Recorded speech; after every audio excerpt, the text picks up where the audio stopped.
So umaabot din yung heavy equipment hanggang dito. Pakita ko yung pinanggalingan natin. Medyo mahaba-haba rin yung nilakad natin. And dyan yung traces nung heavy equipment.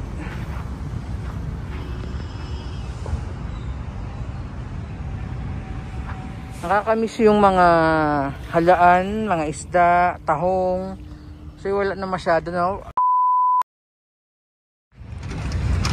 So ngayon naman po, pasyalan natin yung dulo ng Dolomite Beach. Tingnan natin. Again, today is Thursday, kaya walang katao-tao sa loob, wala pong namamasyal. And sa likuran natin ay may ongoing na ginagawa yung ating maintenance team. Tapos lang mag-suklay nung buhangin, kaya kung makikita nyo, ang kinis. Kaya parang bagong plancha. So dito rin sa kabila, ayan, wala pong basura. Although hindi ganun kalinaw yung tubig today kasi siguro dahil na rin ng hindi magandang panahon, makulimlim and maulap. So this time po ay pupuntahan natin yung dulo. Hindi ako nakatagos hanggang doon sa pinakadulo ng nakaraan kasi merong harang. So tingnan natin today. Check natin. Ayan, wala pong basura Malinis. Well maintained ang ating Dolomite Beach.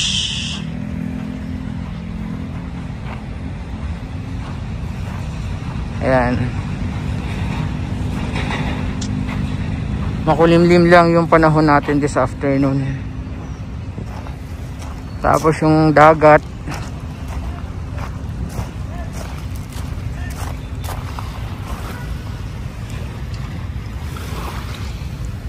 yung dagat kulay kalawang. Unlike nung last update natin, ang linaw. Ngayon kulay brown na naman yung dagat. Oh.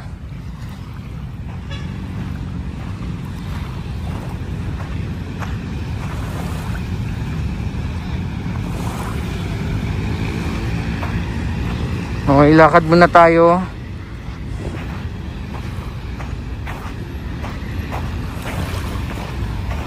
By the way, today po is Thursday, February 6. Ilang araw na lang, Valentine's Day na. Ito yung ating update. Ganda ng dagat, no? Kung malinaw lang sana yung dagat, napakaganda. Gaya nung update natin nung Sabado, kung hindi ako nagkakamali. Kasi today, wala, kulay kalawang yung dagat. Although walang basura. Tsaka, syempre, hindi pa rin maamoy. Yun yung kinagandahan, no? Walang basura at hindi maamoy burak yung ating dagat po.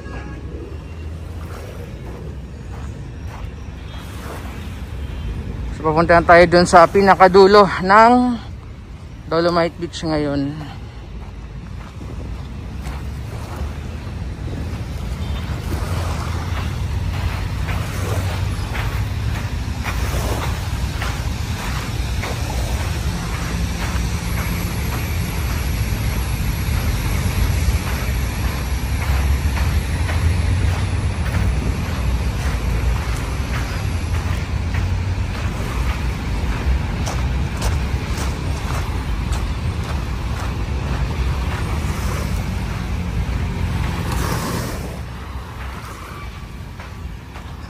Andito pa rin yung mga trash boom.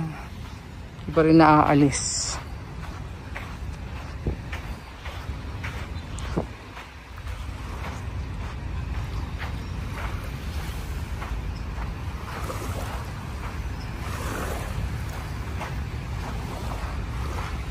So hanggang dito yan ha. Yung maintenance team, yung heavy equipment ay pupunta yan hanggang dito sa dulo.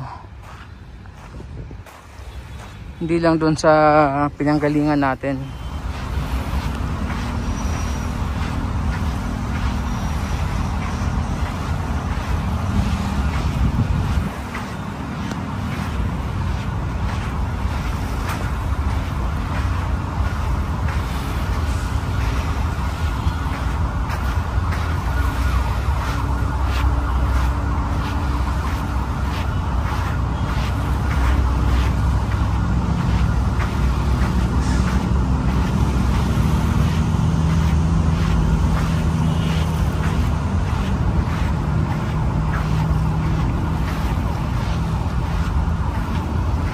So kahit dito sa dulo, ayan, may kabundok ng buhangin. So umaabot din yung heavy equipment hanggang dito.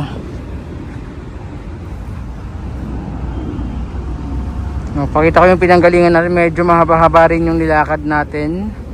And dyan yung traces nung heavy equipment. So bukas kung papasyal kayo dito, bukas araw ng Biyernes or on Saturday, no, sa weekend, makikita nyo pa yan yung mga bakas ng heavy equipment dito.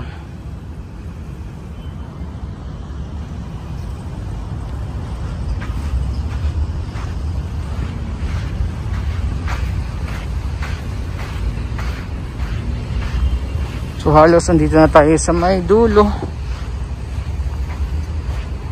Hindi na ako nakakarating dito banda, no? Ngayon lang ulit. So andito yung mga ano, ayan yung mga trash boom.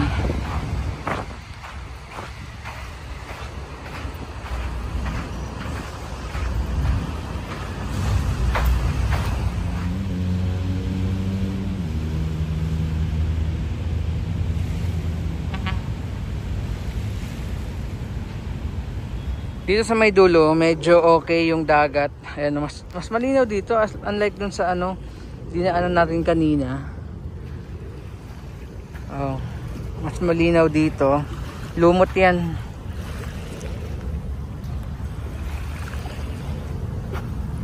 Diba? Siguro kung hindi makulimlim and maulap today, maganda yung dagat, mas malinaw. Yan siya. Nakakamiss yung mga halaan, mga isda, tahong. Kasi wala na masyado, no? I think simula nung inalis yung trash boom, parang nawala na rin yung napakadaming tahong. Kasi normally dito sila kumakapit eh. Pero yung halaan, lately wala na rin po ako nakikita. Actually last year, nag-update tayo dito. Wala na, no? Unlike dati na after yung alon, after maalon, talagang winawasiwas. And litaw na litaw sa buhangin, lalo doon sa may bandang phase 1 yung mga halaan. Pero ngayon wala na masyado. Yan, so pan ko ulit yung ating camera. Ito na yung update ngayon ng Sands Residences condominium ng SMDC na sobrang lapit lang dito sa Dolomite Beach. And siyempre wala na rin and demolish na yung Grand Boulevard Hotel dyan banda sa may likuran ng Aristocrat. So nawala yun. Pero ito, may bagong building naman na sumibol dito sa may Rojas Boulevard. Ay, malapit na rin matapos po yan. Okay, so yun na muna yung ating update today dito sa Dolomite Beach. Maraming pong salamat. Again ang linis ng ating beach area, maintain ang kalinisan. Walang mga lumulutang na basura sa dagat, walang pakalat-kalat na basura sa ating buhangin.